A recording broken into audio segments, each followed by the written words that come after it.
Hello guys, मेरा नाम है दया सागर। आप देख रहे हैं गुड स्टडी चैनल। तो आज का हमारा भौतिक विज्ञान का बहुत ही ज़्यादा इम्पोर्टेंट क्वेश्चन लेकर हम आ चुके हैं और यह आपको ऑब्जेक्टिव में बहुत ज़्यादा पूछा जाता है। जैसे कि अभी हमारा धातु का एक नंबर में पूछा गया था ऑब्जेक्टिव, जैसे कि धातु का परावैद्युतांक कितना होता है।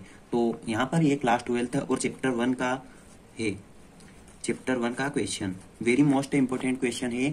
इसमें से 15 जो ये मैंने लिख कर रखे हैं, इसमें से मैं आपको समझाऊंगा कि कितना परावैद्युतांक इनका होता है, किस पदार्थ का कितना परावैद्युतांक होता है। हम आराम से समझेंगे, बिल्कुल ही ट्रिक के द्वारा।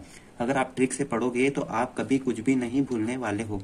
तो सबसे पहले हम इस क्वेश्चन को देखते हैं एंड अगर आप वीडियो को छोड़कर जाते हो तो आप समझ लीजिए कि आप 5 नंबर का ये क्वेश्चन खो दोगे। मतलब कि 5 नंबर अपनी परीक्षा में आने वाले जो आपको होंगे वह आप खो देंगे। तो चलिए इस क्वेश्चन को फटाफट से देखते हैं एंड क्लास 12 का यह वेरी मोस्ट इंपोर्टेंट क्वेश्चन है। जैसे कि मैंने आपको बता रखा है, मैं वेरी मोस्ट इंपोर्टेंट क्वेश्चन ही इस चैनल पर लेकर आता हूँ। 9th से लेकर 12th तक मैं पढ़ाने की फुल कोशिश कर रहा हूँ। तो चलिए हम शुरू करते हैं वीडियो को और देखते हैं पदार्थ के परावैद्युतांक। मैं आपको बिल्कुल ट्रिक से समझाने वाला हूँ और किस प्रकार से हम परावैद्युतांक का मान देख सकते हैं, पदार्थ के परावैद्युतांक का मान कितना होता है। तो चलिए शुरू करते हैं। जैसे कि हमें क्वेश्चन में दिया गया है कुछ परावैद्युतांक पदार्थ जैसे एम्बर, एबोनाइट, कांच, अभ्रक, मोम, ग्लिसरीन, पानी, हाइड्रोजन, ऑक्सीजन, CO2, वायु आदि के परावैद्युतांक कितने होंगे। आदि मतलब कि और भी है इसमें। तो हम देखते हैं यहाँ पर सबसे पहला हमें दिया जाता है हाइड्रोजन, फिर ऑक्सीजन, कार्बन डाइऑक्साइड, वायु और नाइट्रोजन। अब इसकी ट्रिक देखिएगा, इस बहुत ही अच्छी ट्रिक है जो कि मैंने निकाली है। अब देखिए, ट्रिक से हम अगर पढ़ते हैं किसी चीज को तो कभी जिंदगी में भी हम उसको भूल नहीं पाते हैं। लेकिन अगर बिना ट्रिक से हम पढ़ते हैं और आपको बिना ट्रिक से कोई पढ़ाता है तो आप सब कुछ भूल जाते हो। तो मैं ट्रिक से आपको बताता हूँ। तो आप देखिए, हाइड्रोजन, ऑक्सीजन, कार्बन डाइऑक्साइड, वायु और नाइट्रोजन। अब इनका मतलब समझिए आप। तो इनका मतलब हो रहा है, मतलब हवा में चलने वाला, मतलब कि वायु की तरह गैस है ये। टोटल के टोटल 5। तो ये आपको यूं बस चुटकी बजाते ही याद हो जाएंगे। तो सबसे पहले आप देखिए, ये पांचों की पांचों ही हवा है। क्या है? हवा है। हवा के लिए हम 1 का यूज करेंगे। तो इनका परावैद्युतांक जो होता है लगभग 1 होता है, लगभग 1। तो आप देखिए, बस ये 5 तो आपको यूं ही याद हो गए हैं मान।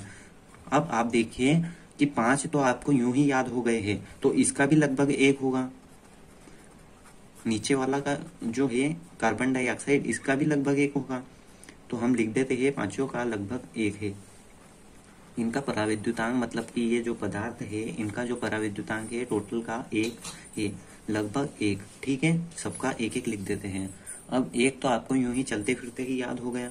अब एम्बर और एबोनाइट का देखिए, इसका भी आपको यूं ही परावैद्युतांक याद रह जाएगा। तो इसका क्या है? 2.8।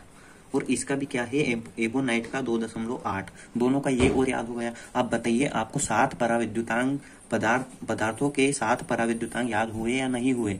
आप मुझे बताइए कि आपको परावैद्युतांक याद हुए या नहीं हुए। ये 7 तो आपको ऐसे ही याद हो गए। अब केरोसिन को कैसे याद करना है आपको? केरोसिन में आपको देखना है कि केरोसिन हमारे घर में कोई लेकर आया है।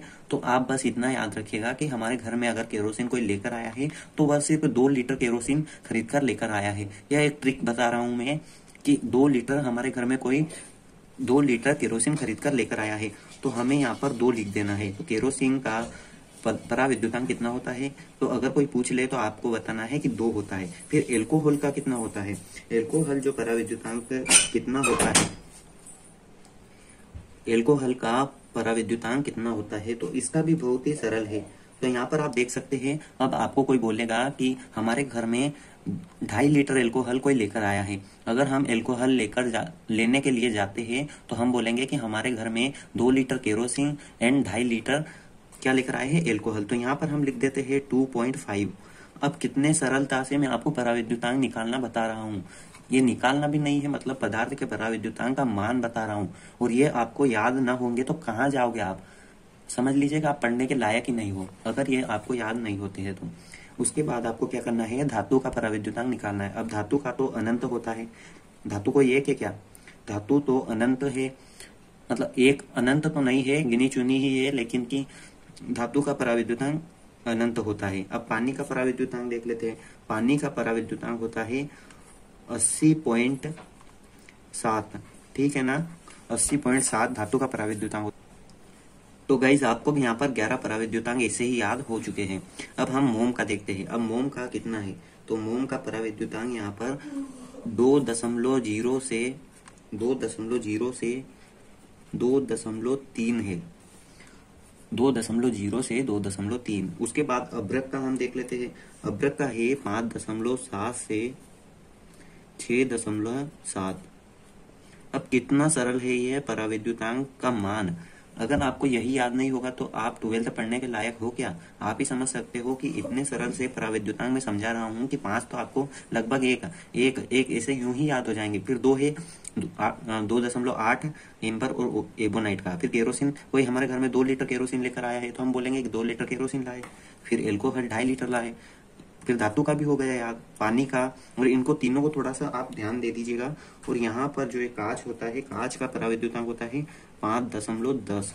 ठीक है। और यहाँ पर हमारा लास्ट बच रहा है वह है ग्लिसरीन, और ग्लिसरीन का हमारा होता है 4.3। तो यह हमारे पराविद्युतांक पूरे हो चुके हैं। मतलब पदार्थों के पराविद्युतांक के मान यानी कि यह होते हैं। जो भी हम पदार्थ लेंगे उसका पराविद्युतांक का एक निश्चित मान होगा। तो यह हमारे 15 पराविद्युतांक उनके पदार्थों के मान जो है पराविद्युतांक के पदार्थों के यह मान है। और इनको हमने याद कर लिया है। इनको ऑब्जेक्टिव में पूछा जा सकता है। अब आप देखिए कि यह आराम से हम याद कर सकते हैं और आपको ऑब्जेक्टिव में पूछे जाएंगे। अगर आप इनको छोड़कर जाते हो या याद नहीं करते हो तो आप नंबर्स खो देंगे। बस, तो मैंने सब कुछ आपको बता दिया है। आज का टॉपिक इम्पोर्टेंट था क्लास 12th के लिए, और आप इनको जरूर याद कर लीजिएगा। ऐसे ही किसी नेक्स्ट हम टॉपिक को उठाकर लेकर आएंगे और आपके लिए मैं आपको बहुत ही अच्छी तरीके से एक क्वेश्चन और लेकर आने वाला हूं। वह है विद्युत धारा, चैप्टर नंबर 3 का क्वेश्चन। तो उसके लिए तैयार रहिए। चैनल को सब्सक्राइब कर दीजिए, और चैनल को सब्सक्राइब करके रेड वाला आइकन भी दबा दे घंटी का।